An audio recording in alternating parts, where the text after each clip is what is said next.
Today I want to talk about Bryce Young and all that's coming up after the bumper. What do you mean you don't subscribe to my son's YouTube channel? Mama, no! Just snap the damn ball, RJ. What's up, kinfolk? It's RJ Young. I am not on a step mill. Consider hitting the like and subscribe button because I upload a video every single day. It's always OU related, college football related, sports related. We have a good time, and today I want to talk about Bryce Young. Now, you may be paying attention to the recruiting Twitters, and if you are, you know that the opening final has started this weekend with the start of the Elite 11 finals, which is an invitation for the best quarterbacks in each class, this one being the 2020 class, to come and compete for the title of the MVP of Elite 11. Spencer Rattler's won it. Others, Trevor Lawrence has won it. It's really a great predictor of what kind of a college quarterback you're going to be, if not pro, and we can get into the metrics on that. But Bryce Young was there, and he had some things to say.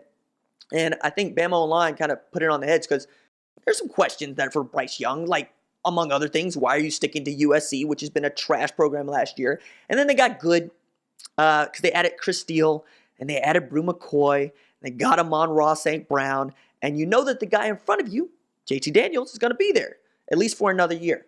So with Bryce Young, the question was, would he stick to USC, especially with the dumpster fire that ensued December and January, where Cliff Kingsbury was the OC, then he wasn't the OC, then you didn't have an OC, and then Brew McCoy was there, and then Brew McCoy wasn't there, and they seem to have rebounded, at least in recruiting, over the last 6 weeks. But in Bryce Young has been a hot commodity because at Oklahoma, this was the guy that Lincoln Riley pointed to in the 2020 class that he wanted. He sent out some other offers, but he hasn't sent out any in like a year. And Bryce Young was still the guy at the top of the list. So when it came down to USC and Oklahoma, him picking USC, many folks thought it was just a matter of time before Bryce Young would flip his commitment because he would see Kyler Murray just won the Heisman Trophy. They played in the college football playoff. Kyler Murray went number 1 overall. Back-to-back number 1 overall draft picks. Not back-to-back Heisman winners. You get where I'm going with this. If you're going to be a quarterback, you need to start thinking about Oklahoma. And he did. He also thought about Alabama. He thought about Alabama because he was recruited by Steve Sarkisian when he was at SC, right?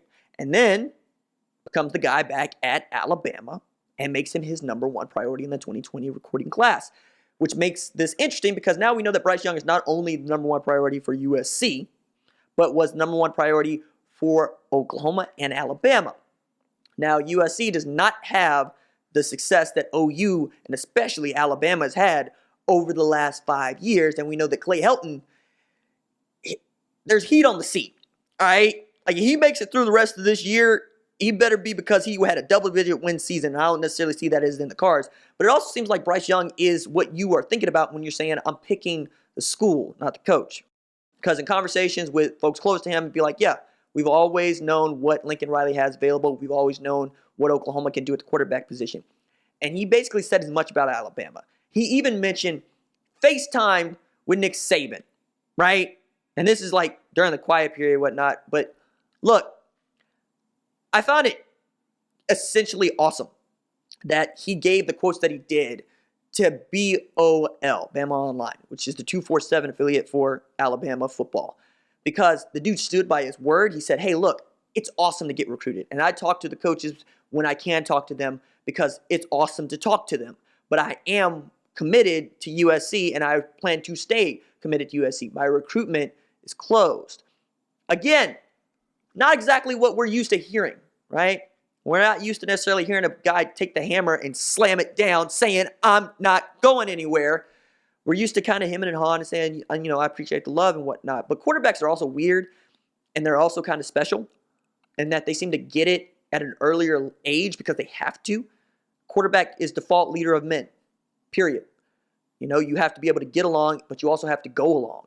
And you're seeing that with Brock Vandegrift, right? You've seen it with Spencer Rattler. Seen it with Bryce Young now. I'm actually kind of enthusiastic about this because the thing about Justin Fields that spooked me was that he ended up at Ohio State. I always thought that he kind of would say to Kirby Smart, I want to be used more like a quarterback and less like a battering ram, and they would work that out. But I didn't expect him to move on until he did move on, and I was like, man, what's going on in Georgia?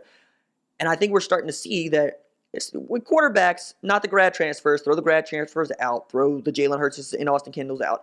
But with this transfer portal, we're going to see character, right? In the way that you want to see character. Because there's a difference between bagging on a kid who's leaving a bad situation, and there's also allowing for it, leaving a bad situation, but also taking responsibility for some of that bad situation, right? For the kids wanting to leave and flipping a commitment, decommitting, all of it, I want them to have as much agency as possible. But they should know that everybody's going to look at their character. What is character? Well, let's go with the Joan Didion definition of character, which is accepting responsibility for your actions so that you might grow some self-respect. Because if you have tremendous amount of self-respect, you're not influenced by what other people are saying or how they're doing it, because you know you're good. You know you're good with yourself. You know you're going to be being honest. And I think that's what it is. If you're being introspective about what you're doing, follow through, man. Decommit. Flip your commitment. Go into the transfer portal. Go where you think you're going to have an opportunity to be happy and to succeed. As long as you're being honest with yourself and happy about it with yourself, it's going to be good, because you're going to be all in on the decision and you're going to be all in on what happens next. It's a powerful thing, right? I'm getting into therapy and whatnot, but I'm for this. I enjoy this. I like hearing it. I also don't want you to bag on a kid because he decided not to come to your school, but that's just me. All right, that is it for me. Deuces.